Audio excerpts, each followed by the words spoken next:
Welcome to SNT, where you get the top 10 space news stories in less than 10 minutes.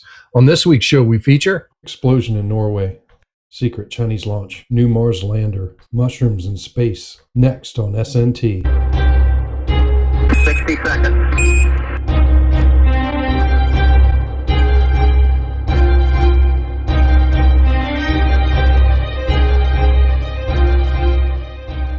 This week, coming in at number 10, the Sun had an X-class solar flare, a coronal mass ejection that occurred on March 28, 2025. The Earth will experience some communication anomalies as the radiation from this flare hits the Earth. Coronal mass ejection was captured on the NOAA GO-16 satellite. Coming in at number 9, Starbase Updates.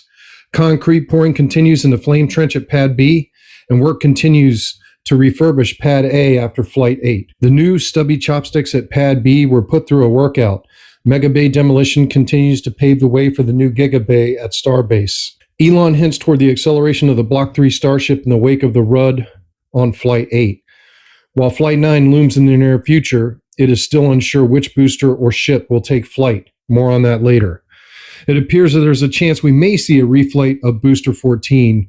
Ship 35, Gen 2 Starship, still awaits static fire at Massey's. That static fire will be an important test of any implemented fixes on the Gen 2 Starship, and the FAA will be watching diligently. SpaceX desperately needs a successful Starship flight. Coming in at number 8, Rocket Lab and Stokes Space are now entering the fray with SpaceX ULA and Blue Origin for National Security Launch Competition. The Space Systems Command announced on March 27th that both Rocket Lab and Stokes Space will be allowed to enter that competition for the national security launch contracts. That's huge for Stokes Space and Rocket Lab. Coming in at number 7, the Parker Solar Probe team, Johns Hopkins University, wins the Collier Trophy for their amazing work at the Johns Hopkins Applied Physics Center in Laurel, Maryland. The Parker Solar Probe has become the fastest man-made object ever at 430,000 miles per hour and has made and survived the closest approaches to the sun, actually flying through an intensely difficult area within the heliosphere. This week, coming in at number 6, China has launched top-secret TJS-16 spacecraft aboard the Long March 7A from Hainan.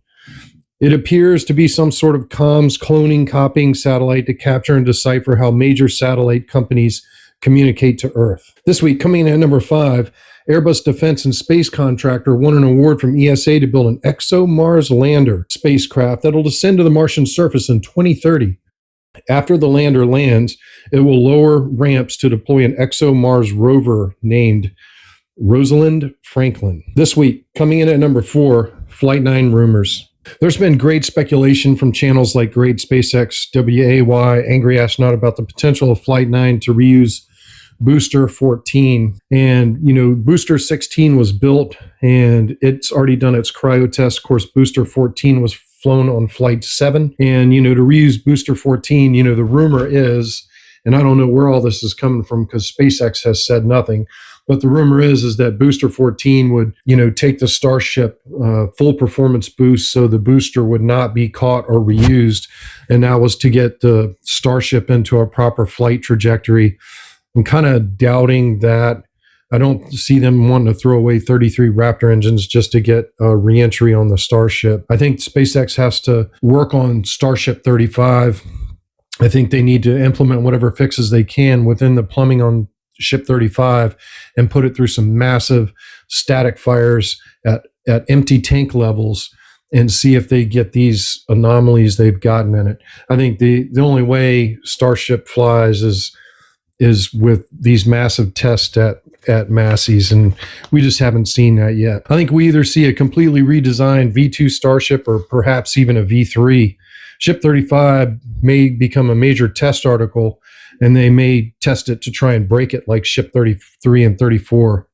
If I had my guesses, Ship 35 is tested to destruction at Massey's so they can diagnose fully whatever problem they're experiencing. If Ship 35 survives that testing regimen, I highly doubt that they would assemble it, fix it, and fly it. My guess is that they tear it apart to find the failure points and begin a re-engineering process after that. So all this speculation about Booster 14, 16, and Ship 35 are totally false leads. I highly doubt we see Flight 9 in April.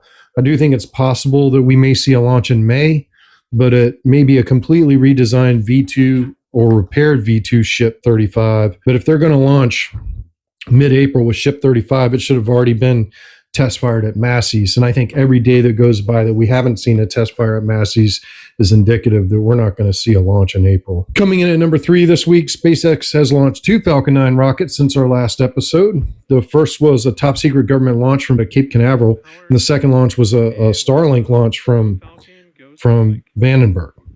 A video here from the Starlink launch. Vehicle is pitching downrange. Stage 1 propulsion is nominal.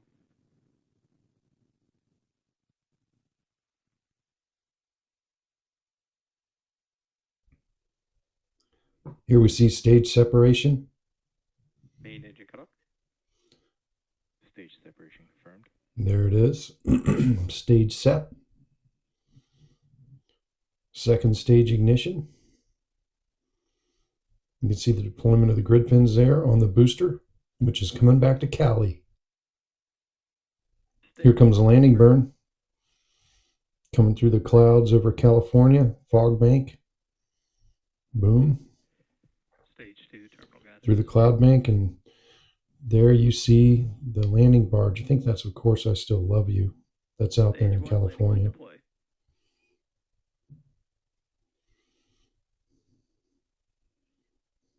Another successful landing. Stage 1 landing confirmed.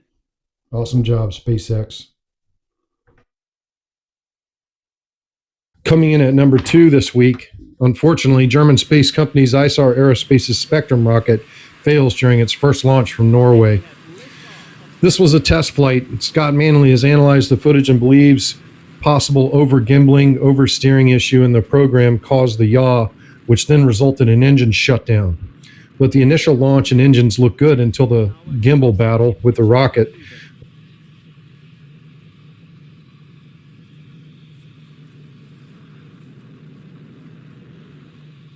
Failed to keep the pointy end up and the flamey end down, as everyday astronaut likes to say.